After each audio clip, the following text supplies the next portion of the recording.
के लिए जो है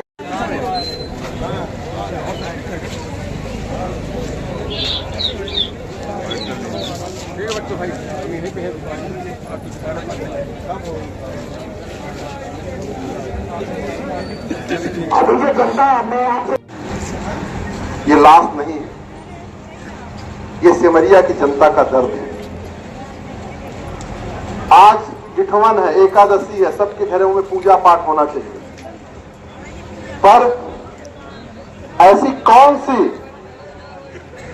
बात आ पड़ी कि हम सब लोग यहाँ पे, हमारे सिमरिया के विधायक, पूरे सब साथी, राजू भाई, मुन्नू भाई, जितेंद्र, अभी कुंवर भाई भी आ गए हैं, प्रमोद भैया, क्या वैसे हम सब लोग यहाँ पे खड़े? कारण सिर्फ एक है कि यहाँ पे जो नशा का व्यापार है वो किसी के ऐसे व्यक्ति के संरक्षण में चल रहा कि अभी बहन बता रही थी कि 6 बार FIR की गई। 1 बार की बात, 2 बार की बात, 3 बार की बात, 6 बार FIR। और टीआई, यहाँ का जो टीआई है वह इस चीज का इंतजार करता रहा कि ऐसी घटना घट जाए। लाकत जी और ये जब से ये सरकार आई है और ये राजेंद्र शुक्ला जी का राज रीवा में आया है, जमीनों का खेल और नशे का खेल पूरे रीवा जिला में फैला है। ये यहाँ का टीआई अवनीश पांडे चौराटा सिमरिया, सिमरिया से चौराटा और चौराटा से फिर सिमरिया, क्योंकि यहाँ इसके पैसे लगे हैं। जमीनों के खेल में ये शामिल, दारू के खेल में ये शामिल, शराब में इसकी पार्टनरशिप, और पूरे अपराधियों को का बॉस, अपराधियों को थाने में बिठाए, उनको संरक्षण देना, और अगर किसी अपराधी के विरुद्ध कोई जाता है कि फोन करके उनको बुला के काउंटर केस बनवा के वही थाने में मारपीट करा के भगवा देता है। ये बहन बेचारी, ये देखिए वो प्रेग्नेंट है, गर्भवती है, उसके पति को 5 बार उसने रिपोर्ट दिया, पावती ले रखा है, ये कहा कि जब मर्डर हो जाएगा तब आना। लो मर्डर हो गया, मर्डर इसने करवा दिया। यहाँ पर शासकीय जमीन ऐसे ही बेच रहा है ये टीआई के संरक्षण पार्टनरशिप में। यहाँ का एसडीएम देखने को तैयार नहीं, वो अलग पैसा लेता, उसका अलग एजेंट है। तमाम लूटपाट यहाँ जारी है, और जो पिछले 5 वर्षों में लूटपाट गुंडागर्दी हुई उसके विरुद्ध सिमरिया की जनता ने भाजपा को नकार करके कांग्रेस पार्टी को आशीर्वाद दिया।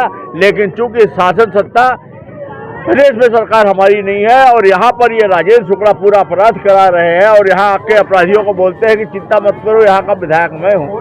ये संविधान को नहीं मानते, जनता किसी को वोट देती है, इनके ये गुंडागर्दी करते हैं। आज इसी गुंडागर्दी का परिणाम है कि हमारी बहन विधवा हो गई, हमारा भाई मारा गया, उसके देखिए आती निकली हुई पड़ी है। यहाँ गुड़ में घटना घटती है, 8 लोग रेप करते हैं। वहाँ प्रशासन ने, सोचिए आप, इतनी बड़ी घटना में वहाँ के टीआई को लाइन अटैच, उसकी जिम्मेदारी बनती तुम्हारे क्षेत्र में। एक आदमी समाज के भय से कुछ कर दे। यहाँ पर इतनी बड़ी घटना हुई, रोज हो रही। यहाँ के टीआई को एसपी ने संरक्षण दे रखा है, क्योंकि ये शराब का पैसा वहाँ पहुँचाता है।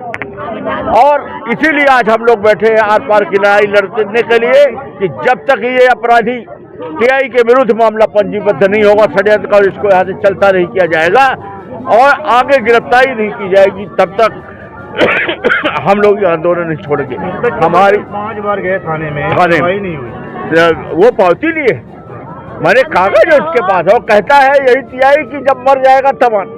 और अब इससे बड़ी बेशर्मी क्या होगी? हमारी बहन ने अभी तक हाथ नहीं फैलाया, ये नहीं कहा मुझे कोई सहायता देना। वो अभय मिश्रा की जनता है, वो हाथ नहीं फैलाती। केवल न्याय चाहिए, और न्याय के लिए सबसे पहला कदम है इस भ्रष्ट टीआई को यहाँ से चलता करो, तब तो आगे बात हो। कल रात तब तो न्याय हो। कल शाम से परिजन यहाँ पे बैठे हैं इसी जगह पे, अभी तक प्रशासन का कोई बात करने आया इनकी? अरे ये तो इतने ये कोई नहीं आए, लेकिन जनता है, हम हैं। अभी हम लोग 1 घंटे बाद यही यहाँ से ट्रैक्टर बुलाएंगे, ठाला बनाएंगे, उसमें लेंगे, और यहाँ से पूरा सिमरिया की जनता गांव से निकल के आपस में मिलते हुए, जैसे महात्मा गांधी की दांडी यात्रा हुई थी, उस तरह से हम जिला मुख्यालय की ओर कूच करेंगे, ताकि पूरा प्रदेश से। अब मुख्य मामला क्या है, क्या चाह रहे हैं? सबसे पहले टीआई पे आपराधिक षड्यंत्र करने का मामला दर्ज हो, और उसको यहाँ से लाइन अटैच करके, यहाँ से निलंबित करके, यहाँ से लाइन अटैच करें, और फिर अपराधियों पे कार्रवाई। जाम लगा रहे हैं, पुलिस के ऊपर आरोप है कि कार्रवाई नहीं की गई, मामला क्या है? ये कल सिमरिया में एक अजय केवट नाम के व्यक्ति की हत्या हुई थी, जिसकी बॉडी वहाँ पे मिली थी और जिसके बाद जब सूचना मिली तो पुलिस वहाँ पहुँची थी और तत्संबंध में ही पुलिस ने परिजनों से बोला था कि हम पीएम वगैरह करा के अग्रिम कार्रवाई करते, लेकिन परिजन उस चीज़ के लिए तैयार नहीं थे और भी अन्य लोग उसमें शामिल हुए और फिर उसके बाद उन्होंने 5-6 लोगों के खिलाफ इसमें FIR इसमें कराया है। जो मुख्य आरोपी जिसका हमको जानकारी लगी थी कि एक आरोपी हनुमत सिंह के द्वारा एक घटना कायद की, जो जिस पर हमको संदेह था, तो उसको हमने तत्काल ही हिरासत में भी हमने उसको ले लिया है और बाकी इसमें अभी FIR कायम कराया गया। परिजनों से लगातार प्रशासन और पुलिस उसमें निवेदन कर रहा है कि इसका PM करा लें बॉडी का, ताकि जो वैधानिक कार्रवाई है उसको किया जा सके। अभी परिजनों को भी समझाइश दी जा रही है और इसमें लगातार जैसा भी पाया जाएगा उस हिसाब से कार्रवाई की जाएगी। इसमें सर, गांव के थानों से लोग आपके कार्यालय में आते हैं, स्थानीय थानों में शिकायत की मतलब त्वरित कार्रवाई क्यों नहीं की जाती है, ऐसा क्यों? नहीं, कार्रवाइयाँ होती हैं, कई बार उनको संतोष नहीं होता है तो इसलिए आते हैं। जैसे जो भी FIR होते हैं कई बार थानों में डायरेक्टली हो जाते हैं, कोई ऐसा वो नहीं है कि यहाँ नहीं हो रहे वहाँ नहीं हो रहे हैं, लेकिन कई बार संतुष्ट नहीं होते। या तो उनको लगता है कि इसमें धारा प्रॉपर नहीं लगी, या उनको लगता है कि इसमें और आरोपी हो सकते हैं, पुलिस विवेचना में उतने आरोपी नहीं आ रहे हों, या उनको लगता है कि जो कार्रवाई है वो द्वेषपूर्ण है। तो सभी चीज़ों के लिए एक माध्यम होता है कि आप वरिष्ठ अधिकारियों के पास भी जाके अपनी शिकायतें कर सकते हैं।